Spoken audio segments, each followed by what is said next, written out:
चुनाव शुरू होने जा रहे हैं। इसी दौरान HBC न्यूज 18 के संवाददाता NK सिंह ने भोपाल के वार्ड नंबर 31 के पार्षद अमित शर्मा के साथ खास बातचीत की, जिसमें उन्होंने बताया कि किस तरह उन्होंने अपने वार्ड में विकास कार्य किए और कोरोना काल में उनकी क्या-क्या चुनौतियां थी। देखिए हमारी एक स्पेशल रिपोर्ट। हमारे साथ में हैं वार्ड नंबर 31 के पार्षद अमित शर्मा जी। हम इनसे जानेंगे कि इनकी आने वाले समय में जो अपने चुनाव हैं, नगर निगम चुनाव हैं, उसमें क्या तैयारी और क्या क्या इन्होंने अभी काम किए हैं और आगे क्या काम करेंगे, उसके बारे में इनसे चर्चा करते हैं। जी अमित शर्मा जी,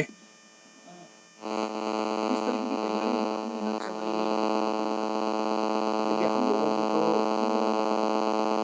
365 दिन और 24 घंटे तैयारी थी। और जब जनता ने जिम्मेदारी दी थी तो निश्चित तौर पे बड़ी ईमानदारी से, चाहे पार्क के डेवलपमेंट का काम हो, चाहे बच्चों के खेलने के झूलों का काम हो, या बड़ों के खेलने के घूमने के एक्यूप्रेशर ट्रैक का काम हो, या लोगों के साफ सफाई का काम हो, हमारा वार्ड भोपाल में स्वच्छता में नंबर 1 आया।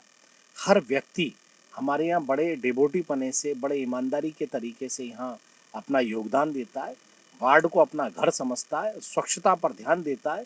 इसीलिए हम 5 साल 365 दिन काम करते हैं और इसका ये परिणाम है कि आज हमारा वार्ड जो है बड़ा स्वच्छता में भी नंबर 1 आ सका और डेवलपमेंट में भी नंबर 1। जैसा कि देखा जा रहा है कि आपने जिस तरीके से विकास किया है, यहाँ की जनता भी आपके फेवर में है और आगे उनकी और कई सारी उम्मीदें हैं कि हमारे क्षेत्र में और भी चीज़ें आएँ, कुछ रोजगार के भी साधन उपलब्ध हों। इस टाइप इसको लेकर भी आपका कुछ ऐसा है क्या? देखिए, इस बार ये वार्ड महिला ओबीसी हुआ है, वार्ड नंबर 31। तो निश्चित ही कांग्रेस पार्टी जिसको इस वार्ड से टिकट देगी, हम सब कार्यकर्ता जिसका एक नाम देंगे, एक मत से, एकता से, और कांग्रेस पार्टी के बैनर तले इस वार्ड से हम चुनाव जिता के लेके आएंगे। चूँकि निरंतर हमने विकास का प्रयास किया है, निरंतर हमने लोगों के सहयोग करने का प्रयास किया है, निरंतर उनके बीच की मध्यस्थता खत्म करने का काम किया है। कहीं ना कहीं लोगों को लॉकडाउन में भी बुरे वक्त में खड़े होने का काम हमने इन 5 सालों में और लगातार अभी रिसेंटली कोविड-19 में किया है। मुझे पूरा विश्वास है कि जिस ईमानदारी से हमने काम किया है उसकी सहयोगी बनने का काम वार्ड 31 से जनता करेगी और वार्ड 31 कांग्रेस पार्टी की झोली में निश्चित रहेगा। जैसा कि आपने अभी जिक्र किया कोरोना काल का, तो कोरोना काल में आपके साथ में क्या बड़ी चुनौतियां थी और जिनको लेकर आपके साथ जनता ने आपने जनता के साथ में जो काम किया और जनता के साथ लिए जो किया, वो क्या किस प्रकार से चुनौती भरा था? देखिए, कोविड-19 की बीमारी, चूँकि लोगों का थोड़ा सा भय और डर कम हो गया है, लेकिन वो बीमारी अभी भी हमारे बीच है और इससे भोपाल ही नहीं, प्रदेश नहीं, पूरा देश नहीं, पूरा विश्व जूझ रहा है। मेरा ये मानना है इसमें सचेत रहने की आवश्यकता है, साफ सुथरा रहने की आवश्यकता है और लोगों को अवेयर करने की आवश्यकता है, जिससे इस बीमारी से डरे नहीं। लेकिन कई लोग घर में छुप कर बैठे हुए हैं, कई लोग बीमारी को बता नहीं रहे, लेकिन जब तक वो बीमारी को नहीं बताएंगे उनका इलाज संभव नहीं हो पाएगा। मेरा मानना है कि इसमें हमने पिछले दौरान जागरूकता अभियान भी करा। तो इस कोविड के संकट के समय जब पूरा देश कोविड से तो जूझ ही रहा था, लेकिन लोगों की दुकानें बंद थी, व्यापारियों की दुकानें बंद थी, लोगों की नौकरियां चली गई थी। जब एक आर्थिक संकट और खासकर जो निम्न स्तर का बिलो लाइन के नीचे काम करने वाला व्यक्ति है, उसके घर खाने का संकट पैदा हो गया, जब हमने लोगों के यहाँ खाना भी वितरित किया और लोगों के उस दुख में साथ खड़े होने का काम हम सब कार्यकर्ताओं ने किया। और मुझे गर्व है कि हम ऐसी पार्टी से हैं जिन्होंने लॉकडाउन में पूरी ईमानदारी से, पूरी पार्टी ने लोगों की जन सेवा का काम किया। अमित शर्मा जी, अपने आप को इस चुनाव में कहाँ देखते हैं, या कांग्रेस कमेटी चाहेगी या कांग्रेस पार्टी चाहे कि वो चुनाव लड़ें, तो उनके लिए सबसे सुरक्षित जगह कहाँ होगी जहाँ वो चुनाव लड़ पाएंगे? देखिए, मैंने बड़ी ईमानदारी से विकास किया है और दक्षिण पश्चिम विधानसभा में 12 वार्ड हैं।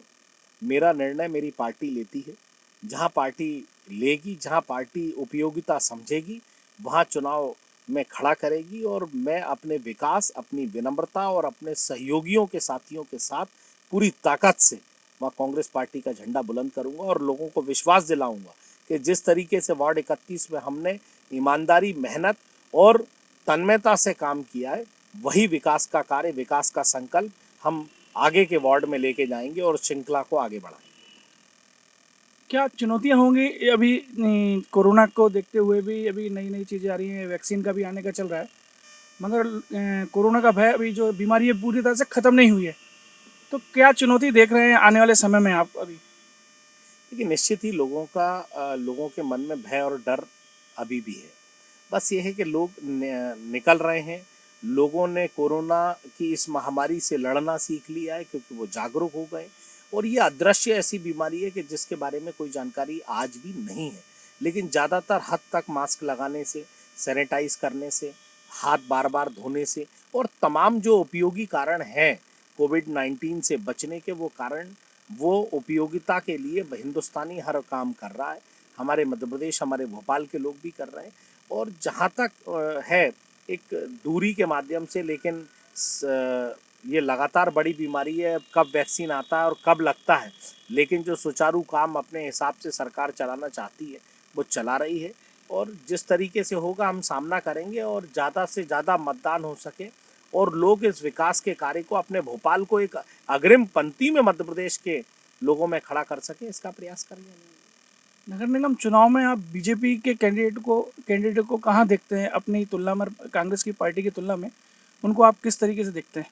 देखिए, मैं कांग्रेस पार्टी, भारतीय जनता पार्टी के ये नहीं कह सकते कि क्या कहते हैं, देश में कांग्रेस समाप्त करनी है। हम तो अपने विरोधी को निश्चित तौर पे प्रतिद्वंदी समझते हैं, और वो प्रतिद्वंदिता विकास की होती है, वो प्रतिद्वंदिता मेहनत की होती है, वो प्रतिद्वंदिता रहती है जो मतदाता हैं उनमें किस समय कौन खड़ा हुआ, इस बात की प्रतिद्वंदिता होती है। मुझे पूरा विश्वास है कि भारतीय जनता पार्टी का कैंडिडेट, जो पिछले दौरान मेरे खिलाफ भी जो लड़े हैं, उनका क्या हर्ष हुआ, और आने वाले समय में जो लोग रहेंगे इस विकास को देख के, लोग आज विकास के साथ खड़े होंगे, ना कि अकेले फूल के साथ। जैसा कि अमित शर्मा जी को जुझारू नेता के तौर पर जाना जाता है, हर चीज़ को लड़कर, उससे संघर्ष कर कर उसको जीतना जाता है, तो आने वाले समय में ये चुनाव में आप किस तरीके की और उपलब्धता को हासिल कराएंगे? और आने वाले समय में यदि विधायक का भी आपको यदि मौका मिलता है तो उस पर आप क्या कहना चाहेंगे? देखिए, नगर निगम का चुनाव है, पूरी ईमानदारी से हमारे क्षेत्र के विधायक आदरणीय पीसी शर्मा जी के साथ कंधे से कंधा मिलाकर कांग्रेस पार्टी को हर वार्ड में जिताने का प्रयास किया जाएगा। 12 वार्ड में हम लोग सब मिल के कैंपेनिंग करेंगे, और निश्चित ही नौजवान और युवा होने के नाते जो ऊर्जा और उत्साह है, उसका कहीं ना कहीं एक लाभ अपनी पार्टी को मिल सके, और जनता में कहीं ना कहीं जो एक विकास की एक होड़ है, विकास की एक आस है, उस विश्वास को बनाने के लिए हम जनता के बीच जाएंगे, और जनता से आग्रह करेंगे कि इस बार दक्षिण पश्चिम विधानसभा में जैसे 6 वार्डों में आज काम हुआ है, मोनू सक्सेना जी हैं, प्रवीण सक्सेना जी हैं, कंसाना जी हैं, आज सबिस्ता जेकी हैं, और मैं खुद हूँ। जिस तरीके से आज लगातार 6 पार्षदों ने दक्षिण पश्चिम विधानसभा में काम करा है, उनके काम देख लीजिए, और 6 जो भारतीय जनता पार्टी के पार्षदों ने काम किया, उनके काम देख लीजिए। दोनों की तुलना खुली आंखों से देखी जा सकती है, और निश्चित विचारधारा और दिशा तय हो जाए।